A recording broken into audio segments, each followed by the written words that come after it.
നമസ്കാരം. Ultimate English stories എന്ന ഈ ചാനലിലേക്ക് സ്വാഗതം. ഫിലിസ് ഫോഗും മിലിറ്ററി ഓഫീസറും ആ ലേഡിയെ എങ്ങനെ രക്ഷിക്കാം എന്ന് ആലോചിക്കുന്നതിനിടയിൽ പസ്പെർട്ടു ചാടിക്കറി ഫിലിസ് ഫോഗിനോടുണ്ട്. സാറിൻ്റെ ഏതാഗ്രഹം സാധിച്ചു തരാനും എൻ്റെ കഴിവിൻ്റെ പരമാവധി ഞാൻ ശ്രമിക്കും. ആ സമയത്ത് മിലിറ്ററി ഓഫീസർ നമ്മുടെ ആനക്കാരനോട് ചോദിച്ചു, എന്താണ് ഒരു വഴി? അതുപോലെ ഇതെല്ലാം ശ്രദ്ധിച്ചുകൊണ്ടിരുന്ന ആനക്കാരൻ പെട്ടെന്ന് ആനയെ നിർത്തി, ചാടി താഴെ ഇറങ്ങി വളരെ ആവേശത്തോടെ സംസാരിക്കാൻ തുടങ്ങി. സാർ, ഞാനൊരു പാഴ്സി വംശകനാണ്. ആ പെൺകുട്ടിയും ഒരു പാഴ്സി വംശജയാണ്. സാറിനറിയില്ല അവളുടെ ശരിയായിട്ടുള്ള അവസ്ഥ. അവളുടെ പിതാവ് ബോംബെയിലെ ധനികനായ ഒരു വ്യാപാരിയായിരുന്നു. അവളെ ബോംബെയിലെ പ്രശസ്തമായ ഒരു ഇംഗ്ലീഷ് സ്കൂളിൽ പഠിപ്പിച്ചു. അവൾ ഇംഗ്ലീഷ് മാത്രമല്ല, ഇംഗ്ലീഷുകാരുടെ എല്ലാ മാനേഴ്സും അറിയുന്ന വളരെ മിടുക്കിയായ ഒരു സ്ത്രീയാണ്. പക്ഷേ അവളുടെ കഷ്ടകാലം, അവളുടെ സ്കൂൾ പഠനകാലം കഴിയുമ്പോഴേക്കും പിതാവ് അന്തരിച്ചു.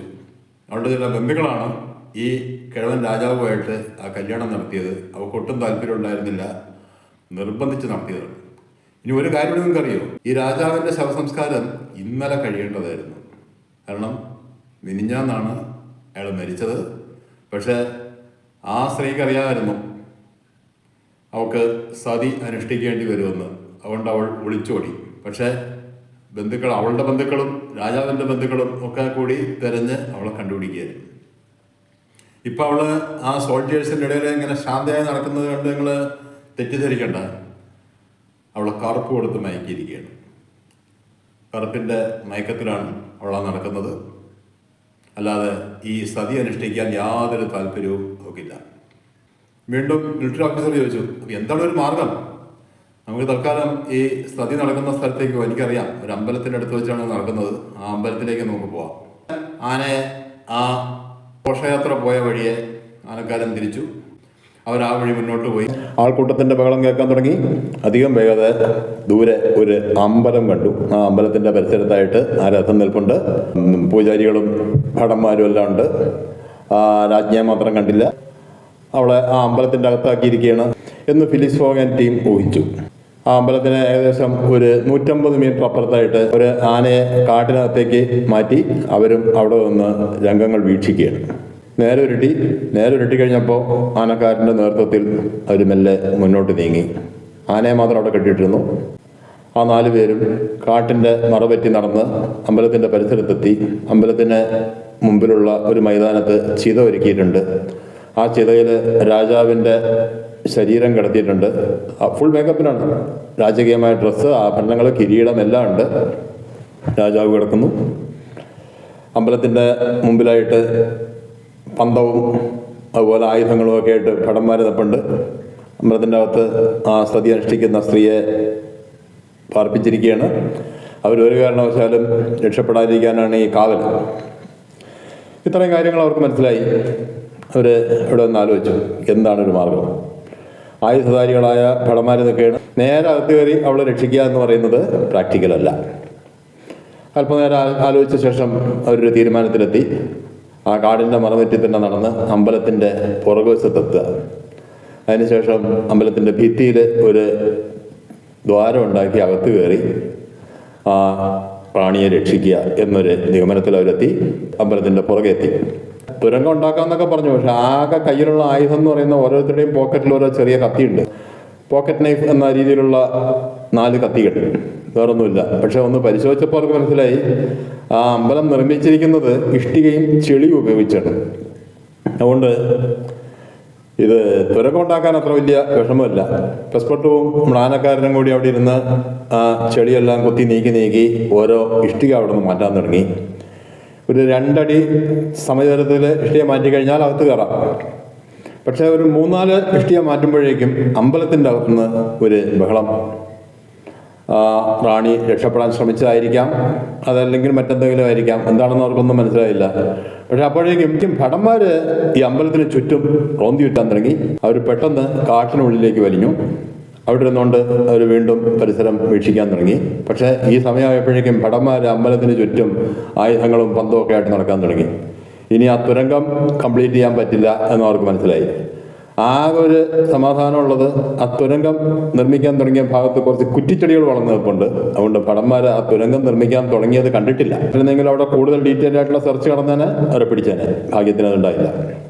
പുലർച്ചെ ഏകദേശം 4 മണിക്ക് മുമ്പായിട്ട് വാദ്യഘോഷങ്ങളൊക്കെ തുടങ്ങി.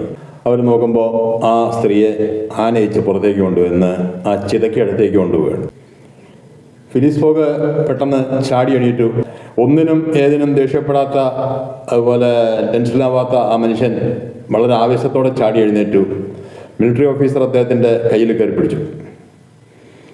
അപ്പോഴാണ് മനസ്സിലായത് പോക്കറ്റ് നൈഫ് നിവർത്തി പിടിച്ചുകൊണ്ടാണ് ചാടി എണീറ്റിരിക്കുന്നത്. എന്ത് ചെയ്യാൻ, ഇത്രയും വലിയൊരു ആൾക്കൂട്ടത്തിൻ്റെ അടുത്ത് ഒരു കത്തി കൊണ്ടുപോയിട്ടൊരു കാര്യമില്ല. എന്നാൽ അപ്പോഴത്തെ ആവേശത്തിൽ ഫിലിസ് ഫോഗ് അതെല്ലാം മറന്നു. മിലിറ്ററി ഓഫീസർ ശക്തമായി ഫിലിസ് ഫോഗിനോട് പിടിച്ചിരുത്തി. ആ രംഗം അവരെല്ലാവരും വീക്ഷിച്ചുകൊണ്ടിരിക്കുകയാണ്. ആ സ്ത്രീയെ ആ ചിതയിൽ രാജാവിന് അടുത്തായിട്ട് കിടത്തി. ആ ചിതയുടെ അടിവശത്ത് തീ കൊളുത്തി. പുക 4 പാടും വ്യാപിച്ചു. അതിൻ്റെ ഇടയിൽ കൂടെ അവ്യക്തമായിട്ട് ആ ചിത കാണാം.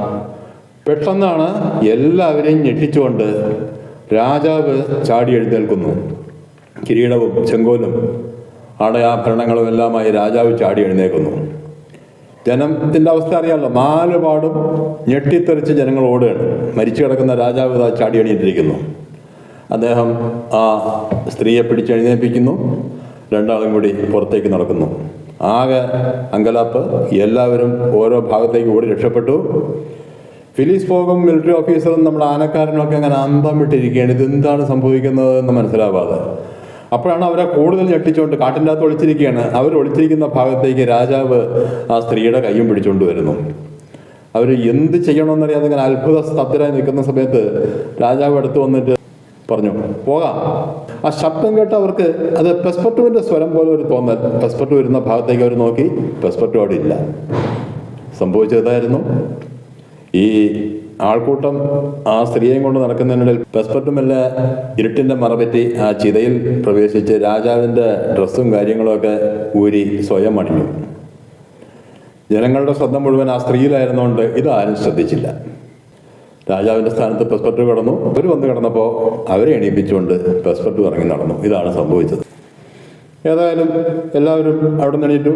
ഈ സ്ത്രീയാണെങ്കിൽ ഒരു സ്വപ്നാടനം പോലെ അങ്ങനെ നടക്കുകയാണ്. അവർക്കിതൊന്നും മനസ്സിലാവുന്നില്ല. അവരെ തീ കത്തിക്കാൻ തുടങ്ങിയെന്നോ അവിടെ നിന്ന് ഒരാൾ രക്ഷിച്ചു എന്നോ ഒന്നും അവർക്ക് മനസ്സിലാവുന്നില്ല. അവരെയും വലിച്ചഴിച്ചുകൊണ്ട് ബാക്കിയുള്ളവർ ഓടി ആനയെടുത്തെത്തി. ഇതിനിടയിൽ ജനങ്ങൾക്കൊരുവിധം കാര്യം മനസ്സിലായി. കാരണം അവർ നോക്കുമ്പോൾ രാജാവിൻ്റെ ബോഡി അവിടെ തന്നെ കാണുന്നുണ്ട് കുറച്ച് ദൂരെയായിട്ട്. അവരടുത്ത് വന്ന് നോക്കിയപ്പോഴാണ് അബദ്ധം മനസ്സിലായത്. രാജാവിൻ്റെ ബോഡിയിൽ കിരീടമില്ല, ആഭരണങ്ങളില്ല, ഡ്രസ്സില്ല, യാതൊന്നുമില്ല. അതെല്ലാം പെസ്പെർട്ടു ഊരിയെടുത്തല്ലോ. അങ്ങനെ അവർക്ക് കാര്യം മനസ്സിലായി. പക്ഷെ അപ്പോഴേക്കും ഒരു ആനയുടെ അടുത്ത് എത്തിയിരുന്നു. ആനപ്പുറത്ത് കയറി. ആനക്കാരൻ ശരിക്ക് നടത്തല്ല, ഓടിക്കുകയായിരുന്നു. അതിനിടയിൽ ഒരു അമ്പ് ഫിലിസ് ഫോഗിൻ്റെ ഹാറ്റിൽ തട്ടി. ഹാറ്റ് തെറിച്ചു പോയി. കൂടുതൽ അപകടമൊന്നും പറ്റിയില്ല. പിന്നെ ആനയുടെ ഓട്ടം എന്ന് പറഞ്ഞാൽ നമുക്കറിയാമല്ലോ, നല്ല സ്പീഡിലാണ് ഓടുക. അധികം വൈകാതെ അവർ അപകട മേഖല തരണം ചെയ്തു. ആ സമയത്ത് മിലിറ്ററി ഓഫീസർ പറഞ്ഞു, അവരുടെ അടുത്ത് കുതിരപ്പട്ടാളില്ലാത്തത് നമ്മുടെ ഭാഗ്യം. രാവിലെ 7 മണിയാകുമ്പോഴേക്കും അവർ ഒരു ചെറിയൊരു ടൗണിലേക്ക് ഒന്ന് കയറി. അവിടെ നിന്ന് ബ്രേക്ക്ഫാസ്റ്റ് എല്ലാം കഴിഞ്ഞു. ഈ സ്ത്രീ അപ്പോഴും എന്താണ് സംഭവിക്കുന്നതെന്ന് അറിയാതെ അങ്ങനെ ഇരിക്കുന്നുണ്ട്. നേരം നല്ലപോലെ വെളുത്ത് ഒരു 9 മണിയൊക്കെ കഴിഞ്ഞപ്പോൾ അവർ അലഹബാദ് റെയിൽവേ സ്റ്റേഷനിലെത്തി. ഫിലിസ് ഫോഗ് ആനക്കാരന് പറഞ്ഞ കൂലി മുഴുവൻ കണക്ക് തീർത്ത് കൊടുത്തു. പക്ഷെ പെസ്പെർട്ടുവിന് അതത്ര ഇഷ്ടപ്പെട്ടില്ല. കാരണം ഇത്രയും റിസ്ക് എടുത്ത് ആ സ്ത്രീയെ രക്ഷിക്കാൻ സഹായിച്ച ആനക്കാരന് കുറച്ച് അധികം എന്തെങ്കിലും കൊടുക്കണം എന്നാണ് പെസ്പെർട്ടുവിൻ്റെ ഒരു വിചാരം. പുറത്ത് പറയുന്നില്ല എന്ന് മാത്രം. ഒപ്പം പെസ്പെർട്ടു ആലോചിക്കുന്നുണ്ട്, ഈ മുതലാളി ഇനി ആന എന്താ ചെയ്യാൻ പോകുന്നത്? ആ സമയത്ത് എല്ലാവരെയും ഞെട്ടിച്ചുകൊണ്ട് ഫിലിസ് ഫോഗ് ആനക്കാരനെ കെട്ടിപ്പിടിച്ചുകൊണ്ട് പറഞ്ഞു, താങ്കൾ ചെയ്ത ഈ ഉപകാരം ഞാൻ ഒരു കാലത്തും മറക്കില്ല. ഇനി എപ്പോഴെങ്കിലുമൊക്കെ ഇന്ത്യയിൽ വരുമ്പോൾ ഞാൻ താങ്കളെ അന്വേഷിച്ച് കാണും. ഇനി ഞാൻ ഒരു കാര്യം ചെയ്യാൻ പോകണം. ഈ ആനയെ ഞാൻ വിലയ്ക്ക് വാങ്ങിയതാണെന്ന് താങ്കൾക്കറിയാമല്ലോ. എനിക്കിനി ഇതിനെ ഒന്നും ചെയ്യാനില്ല. ഇതിനെ ഞാൻ താങ്കൾക്കൊരു സമ്മാനമായി തരുന്നു. ആനക്കാരൻ്റെ സന്തോഷം പറഞ്ഞറിയിക്കാനില്ല. കാരണം അയാൾ ആനയെ ഫിലിസ് ഫോഗ് വാങ്ങിച്ചോടെ അയാളുടെ ജോലി നഷ്ടപ്പെട്ടു. തൽക്കാലം അവരെ അലഹാബാദ് എത്തിക്കാന്നൊരു ജോലി കിട്ടി. ഇപ്പോൾ അത് ആനയെ സ്വന്തമായി കിട്ടിയിരിക്കുന്നു. ഇനി അയാൾക്ക് ബുദ്ധിമുട്ടില്ലാതെ ജീവിക്കാം. ഫിലിസ് ഫോഗും ടീമും റെയിൽവേ സ്റ്റേഷനിലേക്ക് കയറി. പതിവ് പോലെ കുറച്ച് പൈസ എടുത്ത് പസ്പെർട്ടുവിൻ്റെ കൈ കൊടുത്തിട്ട് പറഞ്ഞു, ഡ്രസ്സുകളൊക്കെ വാങ്ങിക്കണം, കൂട്ടത്തിൽ ഈ ലേഡിയുടെ കാര്യം മറക്കരുത്, പിന്നെ അവരുടെ കാര്യമാകുമ്പോൾ ഡ്രസ്സ് മാത്രം വാങ്ങിച്ചാൽ പോലെ അവർക്ക് വേണ്ട അത്യാവശ്യം മേക്കപ്പ് സാധനങ്ങൾ ഒക്കെ വാങ്ങിക്കണം. അങ്ങനെ പസ്പെർട്ടു സാധനങ്ങളൊക്കെ വാങ്ങിച്ചു വന്നു. അവർ ട്രെയിനിൽ കയറി. കൽക്കട്ടയ്ക്ക് 3 ടിക്കറ്റും ബനാറസിലേക്ക് 1 ടിക്കറ്റും ഒക്കെ ആയി യാത്ര ആരംഭിച്ചു. കുറച്ച് കഴിഞ്ഞപ്പോൾ ആ സ്ത്രീക്ക് അത്യാവശ്യം ഒരു ബോധം വന്നു തുടങ്ങി. അവർ ചുറ്റും നോക്കുകയാണ്. അവരൊരു ട്രെയിനിൻ്റെ അകത്താണ് ഇരിക്കുന്നതെന്ന് അവർ മനസ്സിലാക്കി. കൂടെ അപരിചിതരായ കുറച്ച് ആൾക്കാരിപ്പുണ്ട്. ആരാണ്, എന്താണ്, എന്താ സംഭവിച്ചത് ഒന്നും അവർക്കറിയുന്നില്ല. ഫിലിസ് ഫോഗ് സംസാരിച്ചു തുടങ്ങി. നിങ്ങൾ പെട്ടെന്ന് മിലിറ്ററി ഓഫീസർ പറഞ്ഞു, ഇപ്പോൾ സംസാരിച്ചിട്ട് കാര്യമില്ല, അവർക്കൊന്നും മനസ്സിലാവില്ല. അവരുടെ ഈ ആ മയക്കം ഒന്ന് മാറണം. അതിനുള്ള ഒരു ചെറിയ സൂത്രമുണ്ട്. അദ്ദേഹത്തിൻ്റെ ബാഗ് തുറന്ന് ബ്രാൻഡി കുപ്പി പുറത്തെടുത്തു. അതിൽ നിന്ന് സ്വല്പം ബ്രാൻഡി ഒഴിച്ച് അവർക്ക് കൊടുത്തു. അത് കുടിച്ചു കഴിഞ്ഞപ്പോൾ അവരൊന്ന് ഉഷാറായി. പലപ്പോഴും നമ്മൾ മനസ്സിലാക്കിയിട്ടുള്ള ഒരു കാര്യമാണ്, ഇപ്പോൾ ഈ വിഷമദ്യ ദുരന്തമൊക്കെ കഴിഞ്ഞ് ഹോസ്പിറ്റലൈസ് ചെയ്യുമ്പോൾ ആദ്യം ചെയ്യുന്നത് എന്താ, നല്ല മദ്യം കൊടുക്കുക എന്നുള്ളതാണ്. പലപ്പോഴും ചില മോശമായ കാര്യം നേരിടാൻ അത്ര മോശമല്ലാത്ത മറ്റു ചിലതുകൊണ്ട് പറ്റും. ഏതായാലും ബ്രാൻഡി ആക്കി വന്നതോടെ അവർ ഒന്ന് ഉഷാറായി. ഫിലിസ് ഫോഗും മിലിറ്ററി ഓഫീസറും കൂടി കഥകൾ മുഴുവൻ പറഞ്ഞു. അവർ പ്രത്യേക നന്ദിപൂർവ്വം ഫിലിസ് ഫോഗിനെയും അതേപോലെ പസ്പെർട്ടുവിനെയും നോക്കുന്ന സമയത്ത് അവരുടെ ചുണ്ടുകൊണ്ട് ചിരിക്കുകയും കണ്ണിൽ കൂടെ കണ്ണീര് വരികയായിരുന്നു. അത്രയും സന്തോഷം. അവരുടെ സ്വന്തം ജീവൻ പണയം വെച്ച് കുറച്ച് ആൾക്കാർ രക്ഷിച്ചിരിക്കുന്നു. കൂട്ടത്തിൽ ഒരു കാര്യത്തിൽ മാത്രം അവർക്ക് വിഷമം തോന്നി, ആനക്കാരനെ ഒന്ന് കണ്ട് നന്ദി പറയാൻ പറ്റിയില്ലല്ലോ എന്നാലോചിച്ചൊരു വിഷമം അവർക്കുണ്ട്. ബനാറസ് സ്റ്റേഷനിലെത്തി. അവിടെ ഇറങ്ങുമ്പോൾ മിലിറ്ററി ഓഫീസർ പ്രത്യേകം പറഞ്ഞു, ഞാൻ ലണ്ടനിൽ വരുമ്പോൾ താങ്കളെ കോൺടാക്ട് ചെയ്യാം. പിന്നെ ഒരു കാര്യം മറക്കരുത്, ഇവളെ അന്വേഷിച്ചിനി ആൾക്കാർ നടക്കും. പിടികൂടിയാൽ വീണ്ടും അവളുടെ ജീവൻ അപകടത്തിലാവും. ബ്രിട്ടീഷ് ഇന്ത്യയിൽ അവളെ ഒന്നും ചെയ്യാൻ പറ്റില്ല, അത് ബ്രിട്ടീഷ് പോലീസ് നോക്കിക്കൊള്ളും. പക്ഷെ അല്ലാത്ത സ്ഥലത്ത് എവിടെയെങ്കിലും വെച്ച് പിടി വീണ. ഇതിനിടയിൽ സംസാരിക്കുന്നവർ മനസ്സിലാക്കിയ ഒരു കാര്യം ഉണ്ടായിരുന്നു. ഈ സ്ത്രീയുടെ ഒരു അമ്മാവൻ ഹോങ്കോങ്ങിൽ വലിയൊരു വ്യാപാരിയാണ്.